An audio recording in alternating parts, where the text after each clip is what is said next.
Next, I call in our grammarian, Terence Nunis, to give his grammarian report. Terence Nunis. Thank you very much. A very good evening, everybody.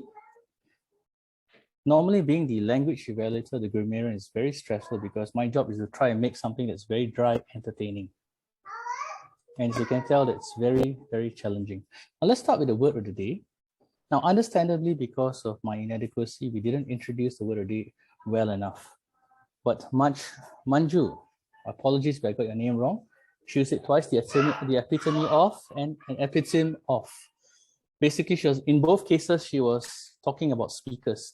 I9, when he asked people to use the word of the day, if anyone else used it and I missed it, my apologies.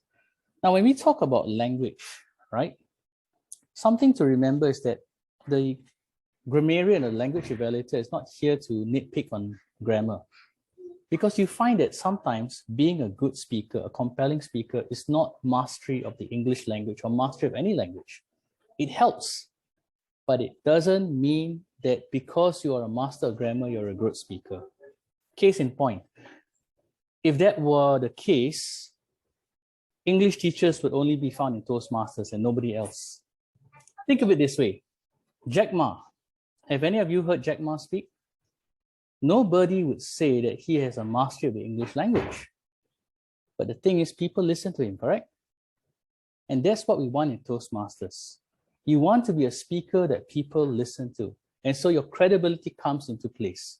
Now, here are certain things that you can do. We talk about some of the good things that some speakers did. And in this, I will mention names.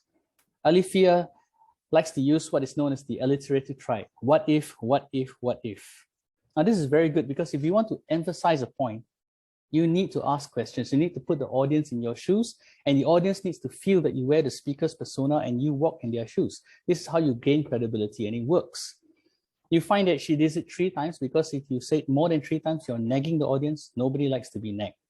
So remember, the key thing in Toastmasters, if you have something important to say it 3 times. If you have a very important question to put forward, a contention, 3 times. And that is something that is good. She also has the habit of reiteration, which is known as a parallelism in speech. So what she does is she says something, and then she says it again in a slightly different way, so that you understand that she's trying to emphasize a very important point. Now, this is something you can use in your speech when you want to subtly highlight to the audience that this is a very important part of what you're trying to bring across. Now, let's talk about Karuna. Karuna is when his table topics. I'm not sure whether he realizes it, but he's using something known as anadiplosis. I know I'm using a lot of very big words. Now, what happens that sometimes when you want to bring across a point and you need to bring the audience there, because if you bring people there all the way, there's no drama to it, right? You need to raise the thing. So anadiplosis is basically a measure of speech where the last word of the previous phrase is the starting word of the next phrase. Relationships lead to money. Money leads to this. This leads to that. This is how he spoke. The most famous example of anadiplosis, any of you watch Star Wars? Especially the first Yoda, right? Fear leads to hate, hate leads to darkness, blah, blah, blah, right? That is anadiplosis in speech. Now, this is something that's quite tricky to pull off, but if you have a very complex idea or argument that you want your audience to understand, this is the rhetorical device that you use. Ajay likes to use epiphora. An epiphora is the opposite of an anaphora, where the last words rhyme. Now, you find that when you're giving a speech, if you can rhyme certain words, if it sounds like poetry, it is more likely that the audience will hear you. So in this case, for example of his epiphora would be shapes, sizes, businesses. Manju, she used what is known as an alliteration, but in this case, a bicolon. Everything counts, every speaker counts. And I hope the accountant counts as well. Now, something that we can take away from all this is that if you're a new speaker or you want to bring your speech to the next level, here are a few rhetorical devices that you can consider using. Number one, quotations. a speech, even if it is an impromptu speaking, table topics, if you have a good quote, you can build a story around that quote. It is what is known as borrowed credibility. The thing is that if you're going to quote someone, make sure that you attribute the quote correctly and know what exactly the context of it so it has impact. Because why? No matter where you go, there's always somebody in the audience who thinks he's smarter than you and wants to correct you. So make sure you're correct. Secondly, try and use words that rhyme. If they rhyme in the beginning, it's known as alliteration. If the entire phrase is in the beginning, that is an anaphora. If it rhymes at the end, it's an epiphora. If it rhymes in the middle, it's known as assonance.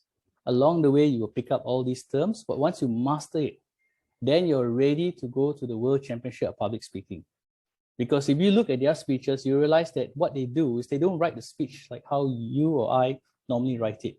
They break it down so that the stanzas are the same length, so that when they deliver their speech, it sounds very nice. It sounds like poetry. That is what a good speech actually is. Now, here are some things I noticed. Now, in this case, I'm not going to mention names. If you're going to give a good speech, the trick is to keep your sentences short. The only people who need long sentences are lawyers and academics, because if they can't convince you, they need to confuse you. But if you are giving a speech, you need the audience to buy into your ideas, your notions, your grand scheme of things. Keep your sentences short. If it can be made in 2 sentences, then make it 2 sentences. Cut out all your ands and buts and so on and since and all these other conjunctions. The second thing you need to consider is this. You will find that the better or more accomplished a speaker you become, the less you speak. This is the paradox of Toastmasters, the paradox of rhetoric. How many of you remember your first speech? When you're very nervous, 2 things happen, correct? Either you blank out and say nothing, or you have verbal diarrhea and you lose control of your vowels. Basically, all sorts of words come out, right? Because you have a whole story to tell, you don't know where to start and where to end, you just want to get it done and over with. But as you become more accomplished, words are a weapon to be deployed. You find that your speech, your style of speaking slows down. The average person speaks at probably 160 to 200 words a minute. The average champion of public speaking speaks at 65 to 70 words a minute. So try and slow down your speech. The funny thing about it is that it allows your thoughts to catch up with your tongue, so it eliminates all your pause fillers and word fillers. That's why you have pause fillers. That's why you have word fillers and crutch words, because you're trying to fill that space. So slow down your speech.